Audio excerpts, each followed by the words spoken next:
Chigo, máa fi iyọ̀ sí fúnra ara mi. Kẹ́ má lọ fi iyọ̀ jẹ oúnjẹ kọ́kọ́ mi. Ṣé ó ga o? Ìyàwó ọ̀sẹ̀gì. Ẹ ṣé o, èmi nìyẹn. Ṣá má jẹ́ kí ọjà. Yà fún kí mi. Hello, student. Where are you? I'm in the kitchen.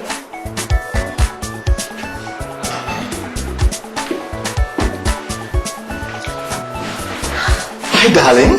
Hello, sweetie. You're beautiful. Thank you, darling. Mo ṣe rí ẹni ṣá. Báwo ni gbá ọlọ́dẹ? Mo ṣe dé nsìn náà ni. Mo rí ìyàwó yín láàrin ọjà. Mo wá ní ká kúkú jọ ṣeré délé. That's nice. Ó kú ìtọ́jú ẹ̀. Mr. Dewale, èwo ni ọwọ́ tẹ̀ ń ká sẹ́yìn báyìí? Ṣé ó sì o? In fact. Kí ló dé? Kí ni ẹ̀? That is the magic. This is the magic and this is the magic. Oh, thank you, darling. You're welcome. Thank you so much.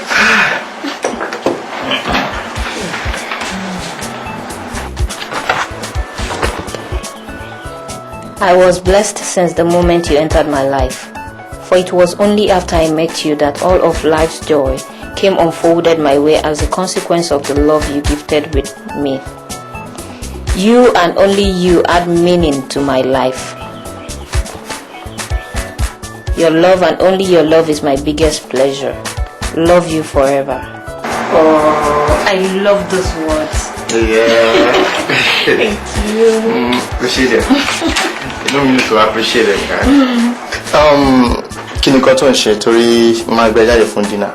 But oúnjẹ ni mò ń sè lọ́wọ́ yìí náà. Fi oúnjẹ sílẹ̀ tó bá yá a máa jẹ. But this one is important. Okay. Okay. Madam, kò ìkan ẹni o má bínú jọ. O ní tẹ̀lé ra lọ general, okay? Wọ́n ti mọ̀. Ẹ wo, èmi kò ṣe kẹta nídìí ìmọ̀ràn. That's nice. Bọ́ tí máa rẹ sí mọ́mì. Okay, bọ̀dá mi, ẹ máa rí mi náà, kò ń ṣe mọ́mì nìkan lè máa rí o. Màmá tó yẹ pọ́pọ́ Ẹ sábà ń jẹ. Ìjọ tó yọ lọ́run bá mi make sure pé first thing láàárọ̀ làwọn kò débẹ̀ o. Ìjọ má disappoint me. No problem. All right.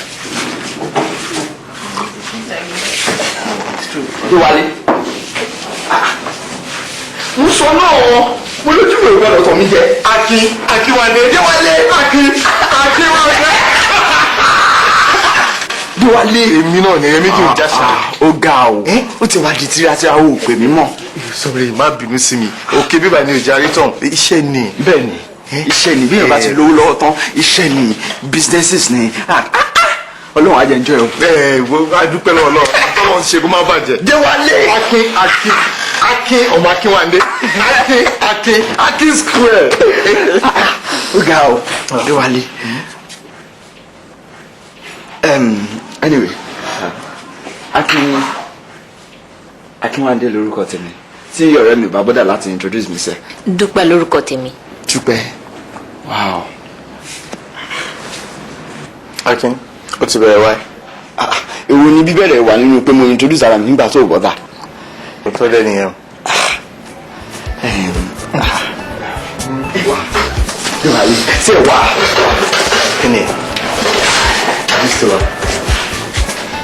Ibo ló ti rán mi tó kún bí ìrẹ̀lẹ̀ àwẹ̀ yìí? Ilé ìkún. Àbó rí pé all eyes on her ni. Tí wọ́n bá mọ̀ yẹ́ wàá mọ̀ pé ó lè ayé àti tọ̀run ni màá jẹ́ kí ẹ̀kan gbé mi dá. Ó máa gbá mi ní straight.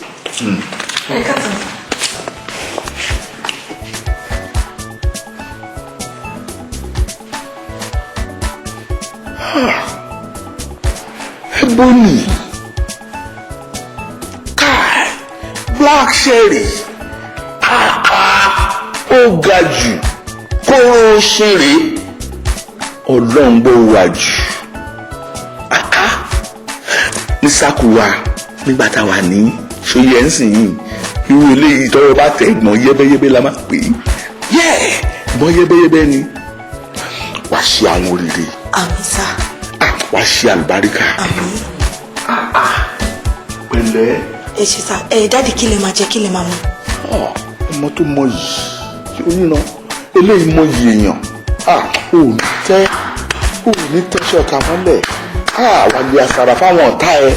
àmì sà. wàsá mọ́ọ̀tì ó fún ẹ̀mí méje fáwọn ọlọ́tẹ̀ ẹ̀ bálà mi ò kí n jẹun bí mi ń sábà jẹun èyí tó rí tí mo rí pọ̀npọ̀n yìí gòlè. kí ló ń jẹ́ gòlè? Daddy, èmi ò ní gúdà ńlẹ̀ o. àṣé kò sí gúdà ní fíríjì ni. Kò sí àtọ́. òkè mú mi lọ́ra wá sáà. o lè kú tí kò máa fi tán jáde o fẹ́ fagilé gúdà nìyẹn o fẹ́ fagilé. Dewale bó ti ṣe fọmọdé ibo ló ti rí eléyìí wà pa yàtọ̀ fún sóòyòyò òṣì tó ń gbé káàkiri ńgbà kan ọmọ pupa tó kàn pupa fòòṣì kalẹ̀. wá ṣeré ọmọ.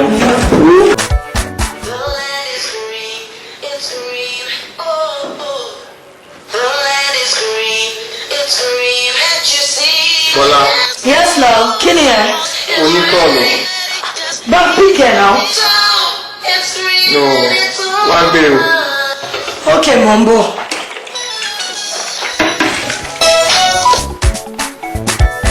Wá gbé náà. mò ń bọ̀.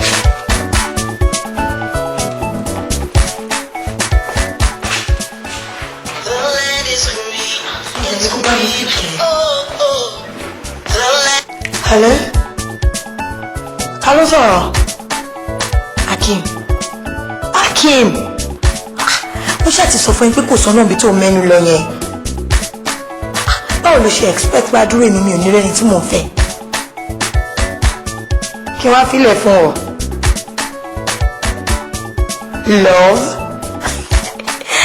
ṣé bó ṣe love nìyẹn anyway Mr. Man mi ráyè gbogbo rubbish tó ń sọ yìí jọ nítorí Ọlọ́run respect ara ẹ má pè fóònù mọ́ ṣùgbọ́n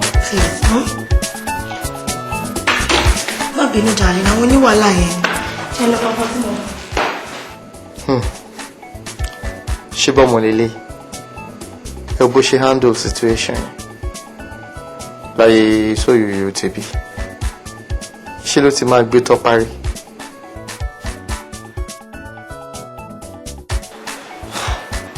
Mommy, ebi ń pa mí o. Baby, I'm coming.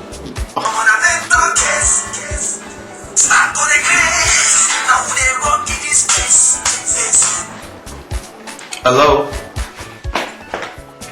Tani ẹ? Hello. Tani yẹ? Ó ti cut. Bó kí ló dé tó fi máa pick call mi now? Tó bá gbóhùn ọkùnrin sì wá bẹ́ẹ̀ sí ni máa bínú. Tó bá jẹ́ ìkànnì ọ̀gá mi ń biṣẹ́, kí ni mo fẹ́ máa sọ fún wọn? Dúró náà. Dúpẹ́. Tí mo bá gbóhùn ọkùnrin bẹ́ẹ̀ ó máa bínú. Ó lè jẹ́ kan nínú àwọn ọ̀gá ẹ̀. Bọ́ ṣe torí pé o ti wá lọ́gàá ń sìn o lọ́kàn lé mọ́. Ẹ ṣe nítorí mo ti lọ́kàn sí kí n má níṣẹ́ ni. Àbí kí n má lọ biṣẹ́.